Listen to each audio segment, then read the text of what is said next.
Good morning and welcome. It's wonderful to be here and to see such a full house for this Atlantic workshop on inclusion in Silicon Valley, which just happened to land on the same day as tech leaders are meeting with the president-elect in New York City.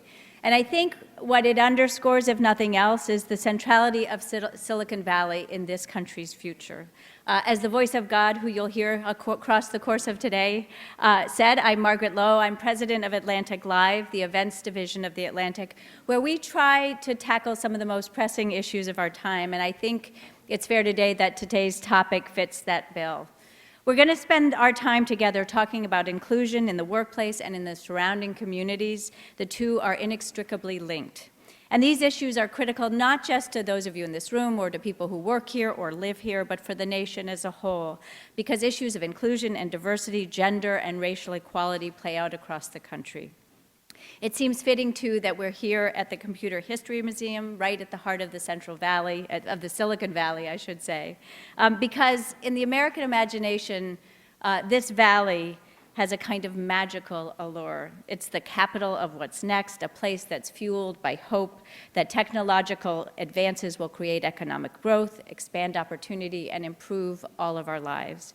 And despite these aspirations, the Valley has some big issues to confront, and this is hardly news to anyone in this room. There is a stark economic divide, astonishing wealth side by side with profound poverty. And in the companies who call this area home, women and people of color still make up a fraction of the workforce, especially in technology and management roles. So today we're going to explore what's required to create a Silicon Valley that expands opportunity for everyone in this powerful orbit. And Silicon Valley itself has an opportunity, I think, to provide an example for the rest of the country. Given the financial and intellectual capital that's here, there is, I believe, reason for optimism. Before we start, I do want to take a moment to thank our underwriters, or perhaps in this crowd, I should say, our early investors. They helped make today possible, and they are the Silicon Valley Community Foundation, Intel, Google, the Hewlett Foundation, Capital One, Steelcase, and PayPal. PayPal was an early believer in the vision we had for this gathering, and we're so grateful for that. And therefore, it gives me great pleasure to introduce Franz Posch. He's Senior Vice President for Corporate Affairs and Communications at PayPal, and he's here to say a few words. Franz?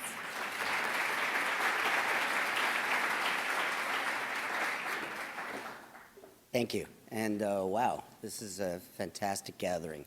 It's great to see this come to fruition this way. I want to first thank Margaret and the amazing Atlantic team. In case you haven't noticed, this team is extraordinary that Atlantic brings to bear for these events. And they got this done and had the initiative and the skill to bring us all together.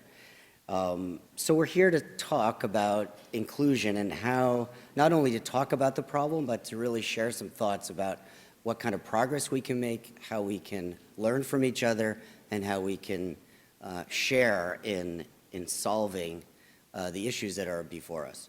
It's an important conversation, and although I can't see you right now, I'm pretty sure the right people are in the room to solve this, but you know who you are. Because we know there's work to do, and we know that nobody has yet cracked the code to get this right. So we're here with all of our innovation capabilities and our commitment to these issues to work together and to see what we can do today. So it was with this spirit of collaboration and a strong sense of mission that PayPal was really delighted to have the opportunity to work with the Atlantic to put together a workshop approach to this so that we would have a day of conversation and dialogue, and that it would be a more dynamic experience, note the round tables, a more dynamic experience to go at these issues together, and that we would go through an important day together and come away with new ideas and with new dialogues, perhaps starting, and that we would share what we see is working, what we see is not working, and what we can learn. So I'm hoping that we'll have an opportunity today to really advance the dialogue. We have just a little pitch for we have some big white boards open in the PayPal section. Write down some thoughts and reflections as well so we can capture that.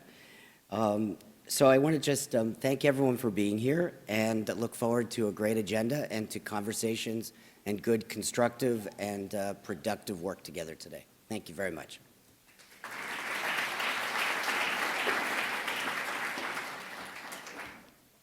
Thank you so much, Franz. And I'm back, but I promise not for long because I know you want to get the day going. We've got a lot to look forward to. But I do want to give you a download on how things are going to unfold.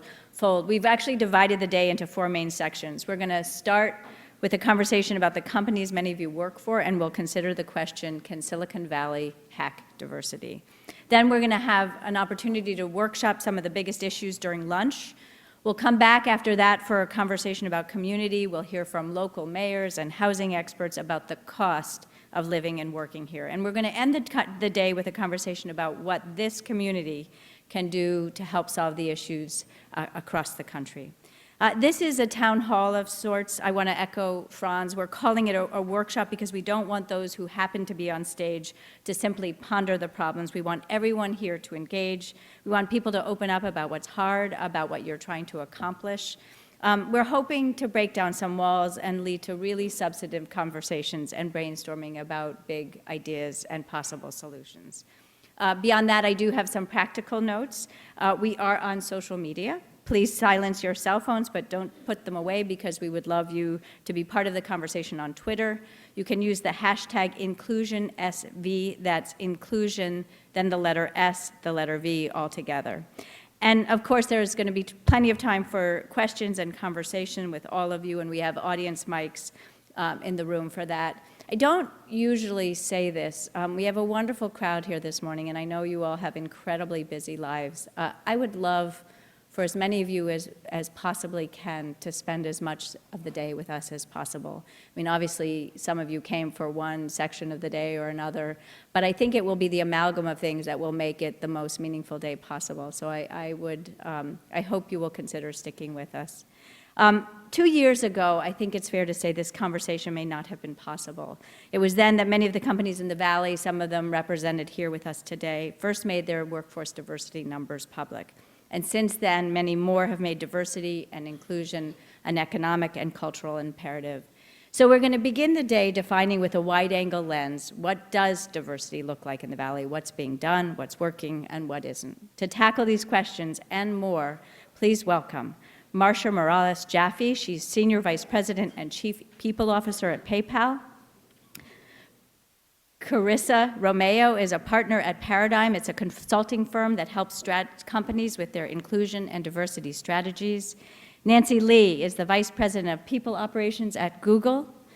Leslie Miley is Director of Engineering at Slack, and before that was Engineering Manager at Twitter. Yvonne Hutchinson, a co-founder of Project Include, which provides diversity and inclusion solutions for tech companies. And here to lead the conversation, please welcome my Atlantic colleague, Jillian White, and a former Atlantic colleague, now the editor-at-large at Fusion, Alexis Madrigal. Jillian and Alexis, take it away.